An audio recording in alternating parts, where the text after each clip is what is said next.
Shalom, selamat pagi, warga jemaat GKI Ebenezer Timika, dari rayon Yerusalem sampai rayon Yordan, dan juga warga Kristen dimanapun berada. Kita patut bersyukur oleh karena pemeliharaan Tuhan sehingga kita dapat berjumpa lagi dalam siaran Bina Keluarga Kristen, edisi Jumat, tanggal 17 Oktober tahun 2025.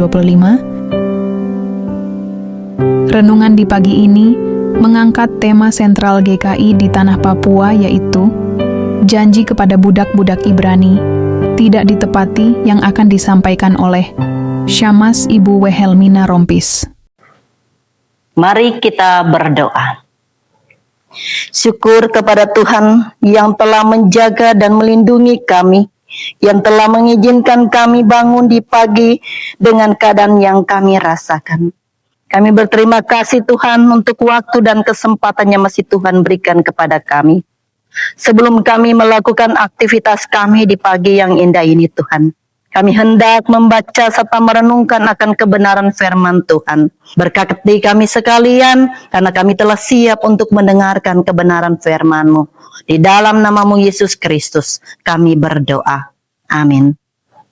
Shalom, selamat pagi. Salam damai sejahtera bagi kita. Warga jemaat GKI Ebenezer Timika dari rayon Yerusalem sampai rayon Yordan dan pendengar yang menyaksikan siaran Bina Keluarga Kristen yang dikasihi oleh Tuhan Yesus Kristus. Mari kita memberikan senyuman bagi Tuhan.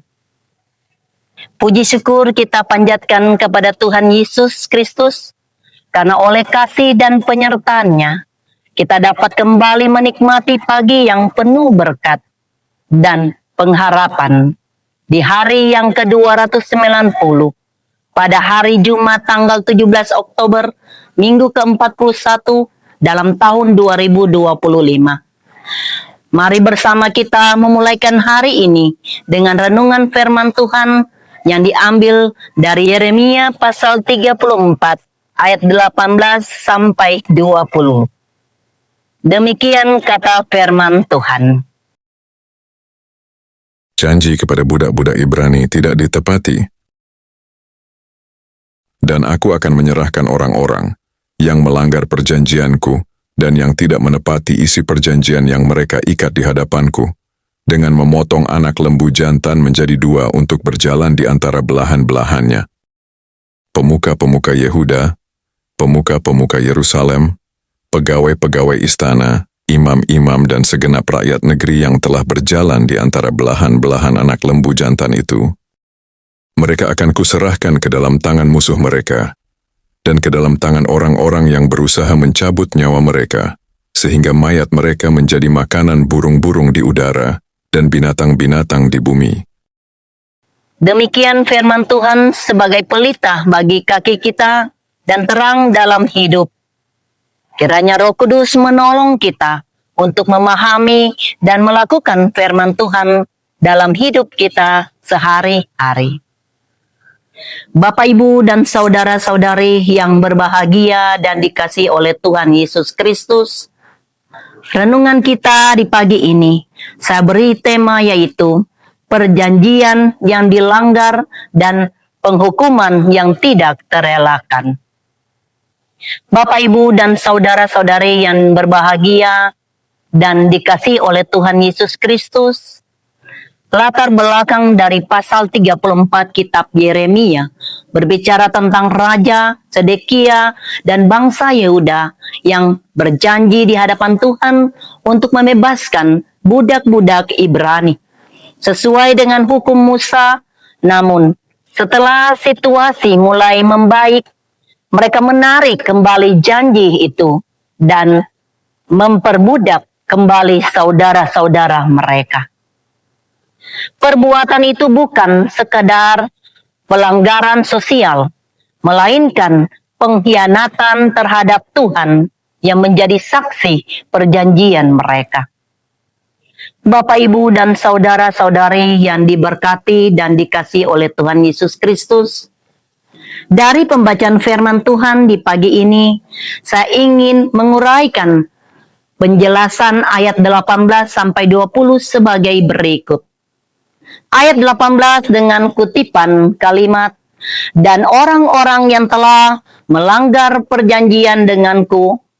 Dalam ayat ini, Tuhan menegaskan bahwa perjanjian yang dibuat bukan antara manusia semata, melainkan antara manusia dan Tuhan sendiri.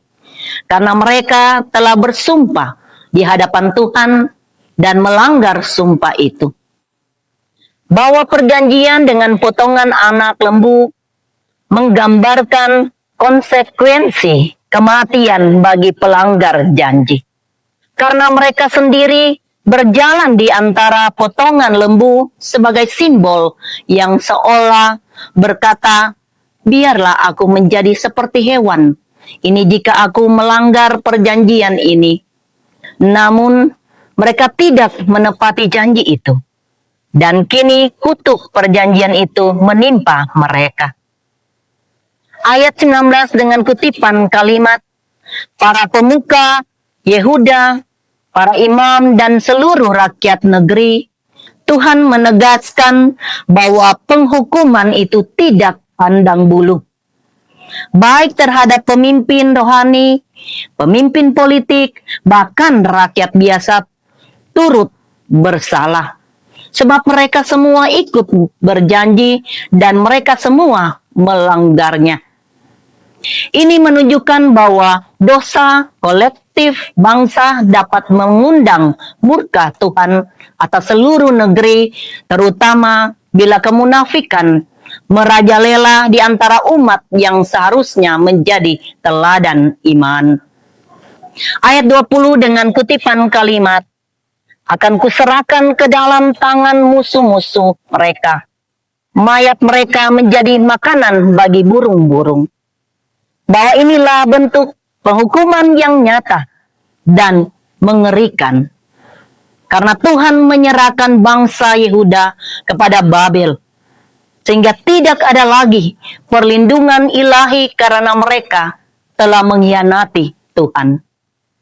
Kematian yang hina, di mana mayat menjadi santapan burung dan binatang, ini melambangkan kehinaan total akibat ketidaksetiaan kepada Allah.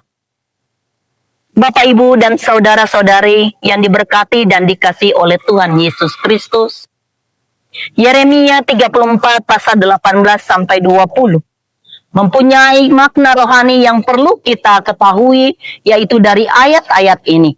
Kita belajar bahwa Tuhan sangat menghargai kesetiaan dan ketaatan terhadap janji yang dibuat di hadapannya. Sebab bagi Tuhan, perjanjian bukan hanya kata-kata, tetapi komitmen suci yang mengikat secara rohani dan moral. Oleh sebab itu, ketika manusia mengingkari perjanjian dengan Tuhan, maka sama artinya dengan menolak otoritas dan kasih setia Tuhan. Bapak, Ibu, dan saudara-saudari yang dikasihi oleh Tuhan Yesus Kristus, dalam kehidupan kita sekarang, pelanggaran perjanjian dapat terlihat dalam bentuk seperti ketika kita berjanji melayani Tuhan, tetapi kemudian melupakan panggilan itu. Dan ketika kita komitmen untuk hidup benar, namun kembali ke jalan dosa.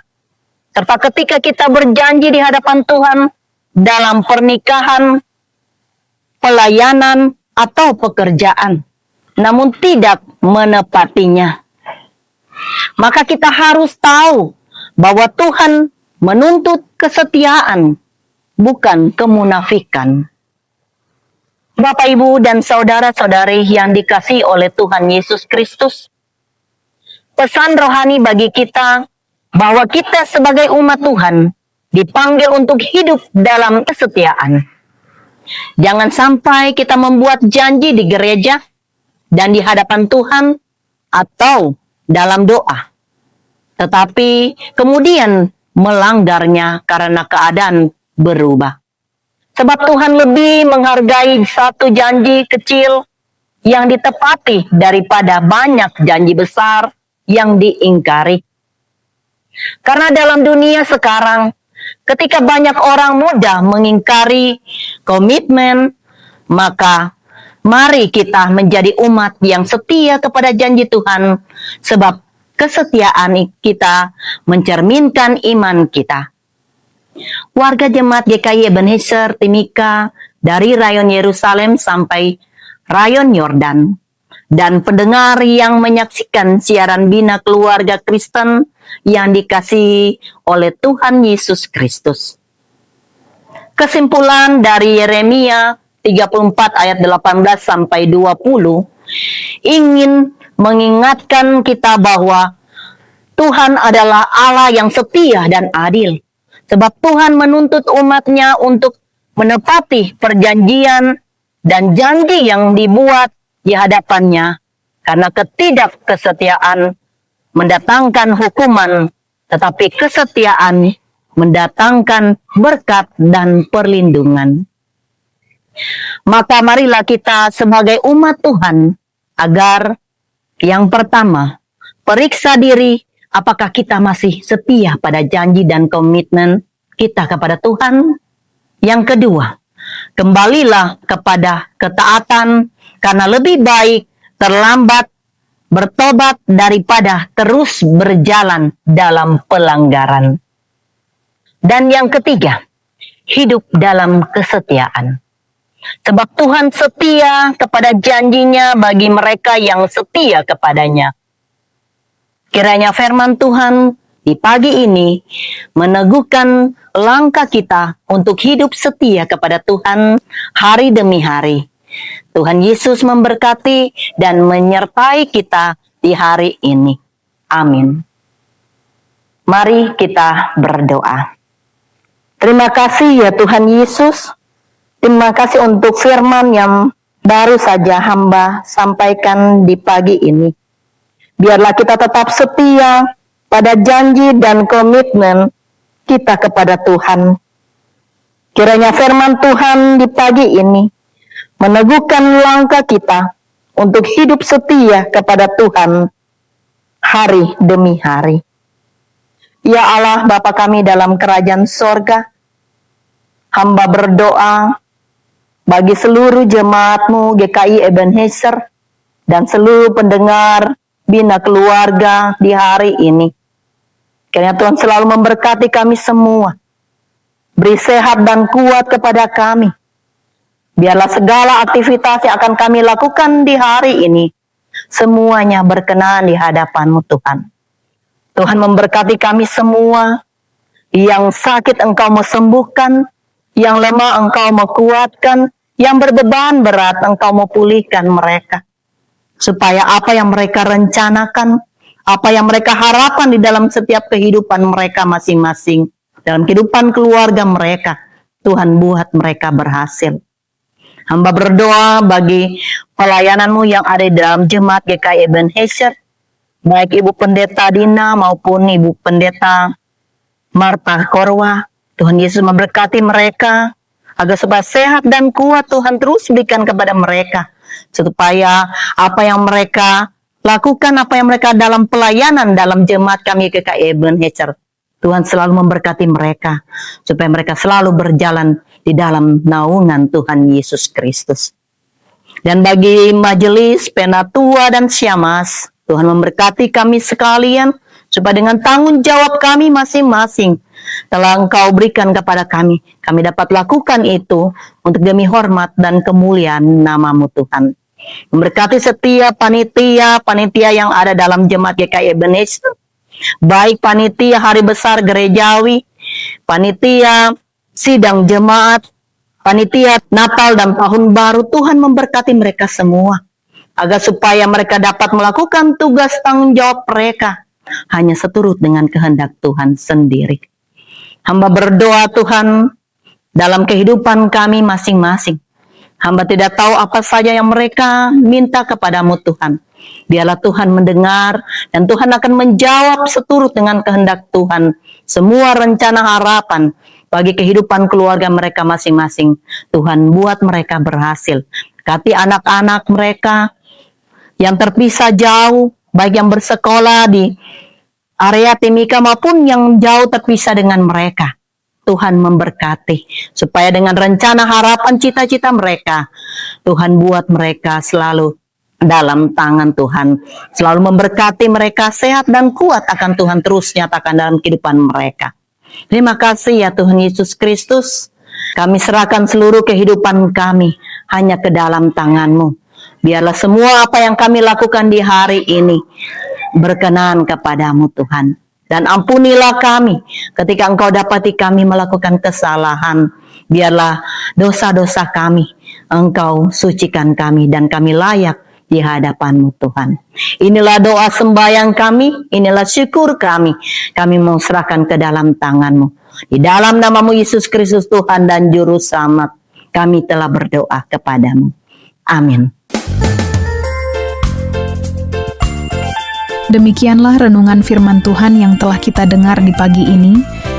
Kiranya Tuhan Yesus Kristus akan menyempurnakan firman-Nya bagi kita dan memberikan kita kekuatan dan menyertai kita dalam aktivitas dan kerja kita di hari ini.